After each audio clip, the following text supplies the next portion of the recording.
Namo Sangyang Adi Budaya, Namo Buddhaya. Hari ini aku akan menjelaskan tentang Pancasila Buddhis dan Pancadharma. Pertama, saya akan menjelaskan tentang Pancasila Buddhis. Pancasila Buddhis adalah moralitas yang didasarkan pada kehendak.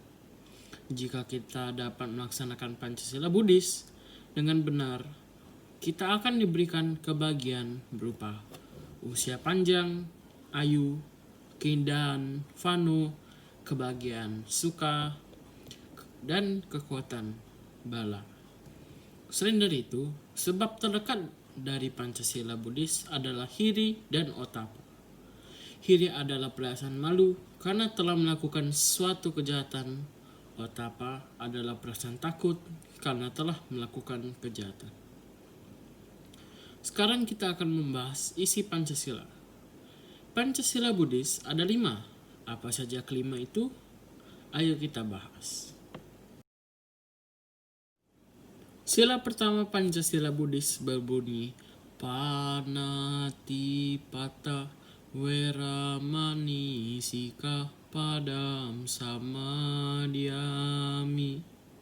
yang berarti aku bertekad akan melatih diri menghindari pembunuhan makhluk hidup.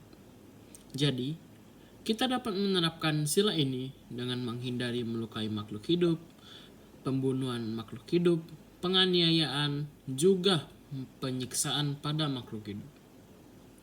Akibat kita melanggar sila ini, sering sakit-sakitan, selalu ketakutan dalam hidupnya, umur pendek, dan sebagainya. Sila kedua Pancasila Buddhis berbunyi Adina Dana Weramani Sika Padang Samadhyami, yang berarti aku bertekad akan melatih diri menghindari pengambilan barang yang tidak diberikan. Jadi kita dapat menerapkan sila ini dengan menghindari penculikan, berjudi, korupsi, merampok, dan taruhan. Akibat kita melanggar sila ini, hidup bergantung pada pihak lain, karena berjudi taruhan dapat menghabiskan uang tabungan kita. Ada juga muncul rasa kekecewaan pada keluarga, teman. Muncul rasa penderitaan, dan lain-lain.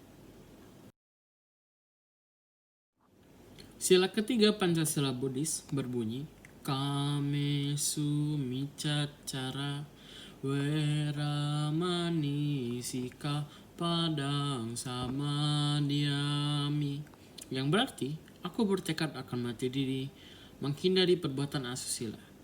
Jadi kita dapat menerapkan sila ini dengan menghindari perbuatan asusila, pergaulan bebas, ataupun mencolek, dan sebagainya.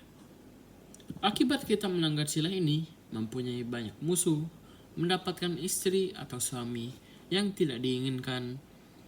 Saat reinkarnasi, kita juga akan lahir dengan keadaan biologis yang tidak sempurna.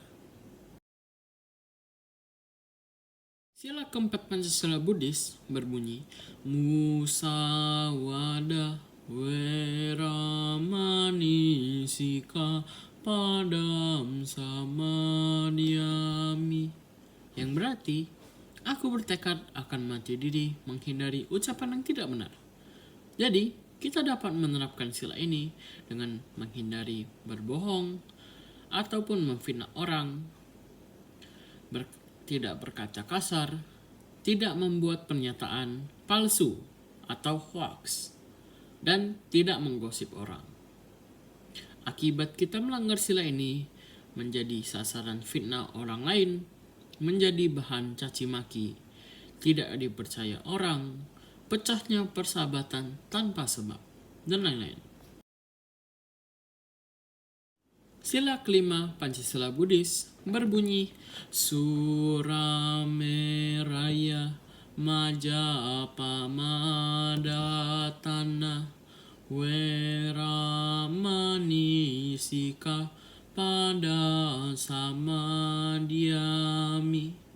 yang berarti Aku bertekad akan melatih diri menghindari segala minuman keras yang dapat melemahkan kesadaran.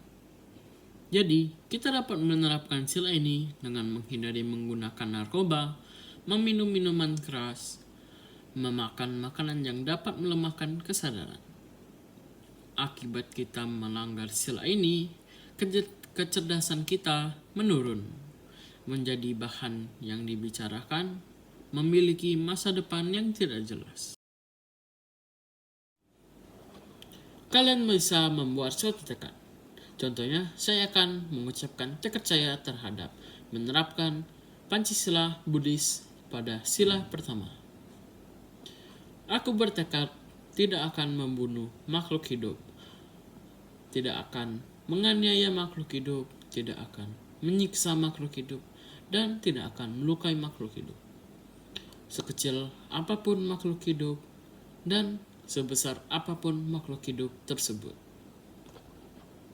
Jadi, kalian juga bisa membuat tekad seperti itu pada Pancasila Buddhis sila pertama, kedua, ketiga, keempat, dan kelima. Sekarang saya akan menjelaskan tentang Pancadharma. Pancadharma adalah 5 macam dharma atau ajaran Buddha yang bagus dan bahan untuk menaati Pancasila Buddhis. Jadi, Pancasila Buddhis memiliki hubungan dengan Pancadharma, yaitu Pancasila Buddhis sebagai aturan yang tertulis dan aturan yang pasif. Sedangkan Pancadharma adalah cara kita mempraktekkan Pancasila Buddhis. Pancadharma juga ada 5. Apa saja kelima itu? Ayo kita bahas. Pancadharma pertama itu adalah metta karuna, yang berarti pengembangan metta atau cinta kasih dan karuna kasih sayang untuk menjalankan sila pertama Pancasila Buddhis. Contoh perbuatan dari metta karuna adalah saling menolong, tidak memilih-milih teman, tidak membeda-bedakan teman berdasarkan jenis kelamin, statusnya, dan lain-lain. Pancadharma kedua itu adalah sama ajiwa, yang berarti pengembangan sama dan ajiwa, atau mata pencarian untuk menjalankan sila kedua Pancasila Buddhis. Contoh perbuatan dari sama ajiwa adalah penjualan tidak mengakibatkan pembunuhan, tidak berdasarkan penipuan, tidak menggunakan ilmu yang salah atau ilmu hitam, penjualan yang baik dan benar. Pancadharma ketiga itu adalah kamasawara, yang berarti penahanan diri terhadap nafsu indera untuk menjalankan sila ketiga Pancasila Buddhis. Contoh perbuatan dari kamasawara adalah pergaulan yang baik dan benar, melakukan kegiatan agama bersama. Pancadharma keempat itu adalah saca, yang berarti kebenaran dalam perbuatan, ucapan, pikiran untuk menjalankan sila keempat Pancasila Buddhis.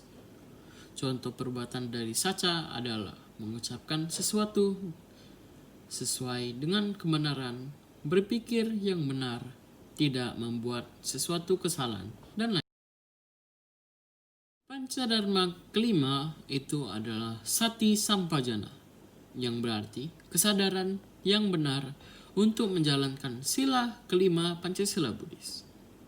Contoh perbuatan dari sati sampajana adalah tidak meminum minuman atau makan makanan yang dapat melemahkan kesadaran, tidak menggunakan narkoba, selalu sadar saat melakukan kegiatan. Itulah penjelasan saya tentang Pancasila Buddhis dan Pancadharma. Semoga informasi yang saya berikan bermanfaat bagi Anda dan mohon maaf jika ada salah kata atau kata-kata yang menyinggung. Terima kasih telah menonton. Semoga semua makhluk hidup berbahagia dan sehat selalu. Namo Sang Hyang Adi Budaya. Namo Buddhaya.